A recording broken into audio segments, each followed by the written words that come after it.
Look what just arrived on loan from Christina, the Labyrinth Tarot deck and guidebook. Now, this is a little bit of a David Bowie kind of looking thing, but sure, this is a new deck, and this actually looks pretty good. Unlike the images that I saw online. So maybe it was a prototype when I saw the images online. Maybe they just messed it up or oversaturated it. I don't know what happened. But the actual cards and the book are actually magnificent. Actually very good. I love the way the book is sort of faded and has sort of an older look to it. The images that you see within here as well look great too. So here is the back of the box. And here are the cards. I mean, the cards actually look good. Now, you know, granted, the minors are, the pips are basic pips. However, the actual images on the cards look pretty good. So let's take a look at the deck overall and see what you think about it. Here is the Fool, for example. I like that. Card quality is absolutely magnificent. The back, although non-reversible, is also magnificent. I mean, good card quality. Only comes to here. Feels very matte. It feels similar to the, you know, it's like a Dark Mansion Tarot, except not as thick kind of thing. Has that same type of feel to it. Anyway, you do have the Fool. We have some Bowie Magician. I assume that's Bowie. You have the High Priestess. So obviously, fans of the movie are going to appreciate this a lot more than fans that have not watched the movie.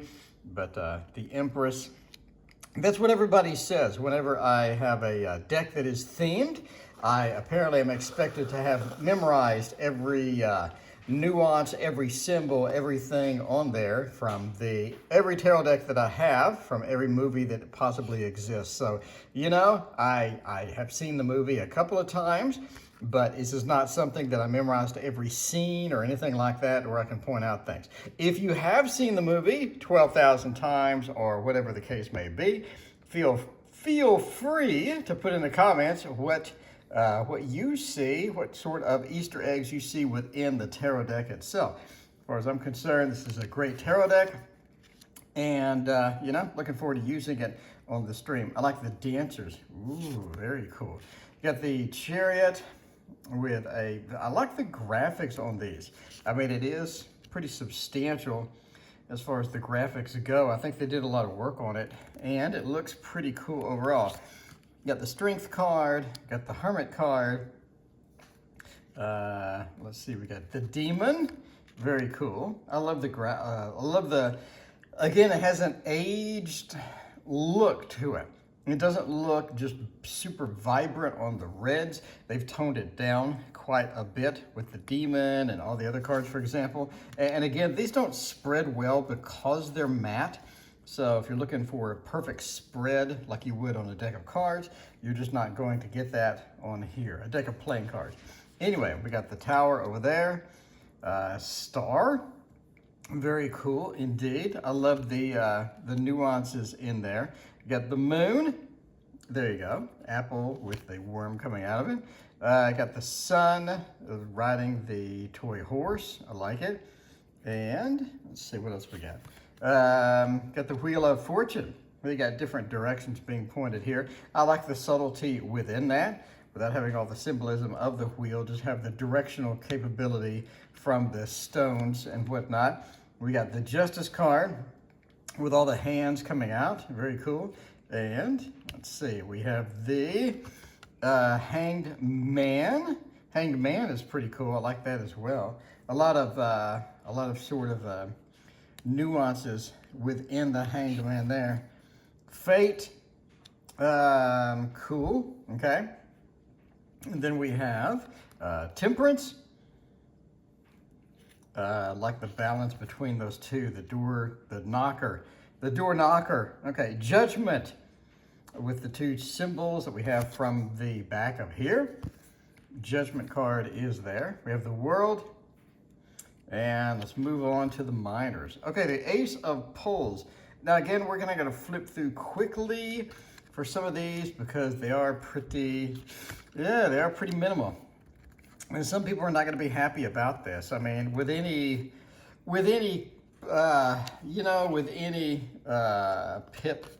pip style deck, you're going to have the various things in here. Anyway, so yeah, I go here, 5 with the 6.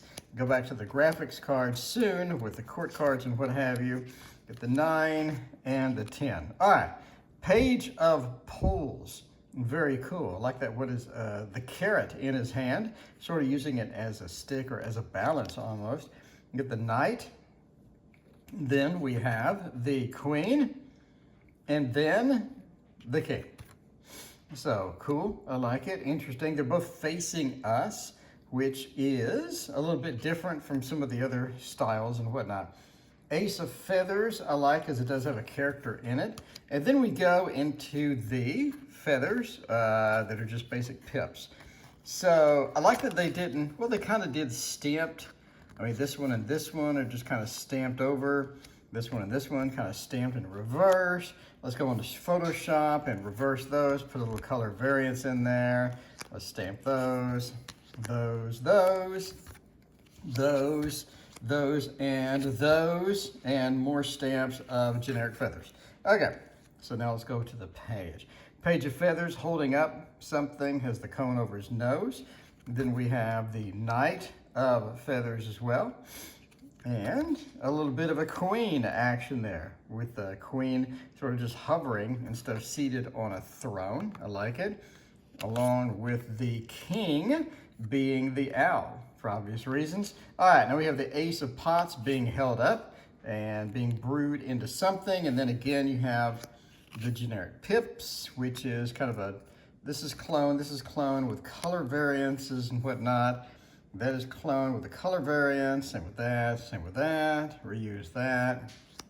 So, you know, I guess I wish that all of the pips, I guess I have to say, I wish all of the pips would, you know, would be individually created with some thought put into them like a standard deck and whatnot. Anyway, Page of Pots. There you have the Knight of Pots looking through with a cannon. It looks like it was just fired. And then we have the actual pot with the Queen of Pots. And of course, the King of Pots as well. So there you go. Now the Ace of Junk, you know, is, I don't know if the junk, yeah, the junk has various things with it. Pieces of junk, parts of junk, junk of junk, more junk of junk. 5, 6, 7, 8, and 9, and finally 10 for some junk. Now we have the Page, and then we have the Knight, and then the Queen, and finally the King. So definitely the Queen of Junk has the most junk, that is for sure. And then we have the King. So obviously if you recognize any characters from the movie, again, I saw it a couple of times, but it did not memorize every scene out of the movie. I'm sure somebody who did memorize every scene out of the movie will be able to elucidate quite more on how everything goes together and all of the other stuff. Now this is Minerva Siegel. So, words by Minerva Siegel. Okay, anyway, another thing. So, again, if you're concerned about the online images, which look terrible, I gotta say, unless they redo them, the current ones out there look terrible. If you're concerned about this, don't be.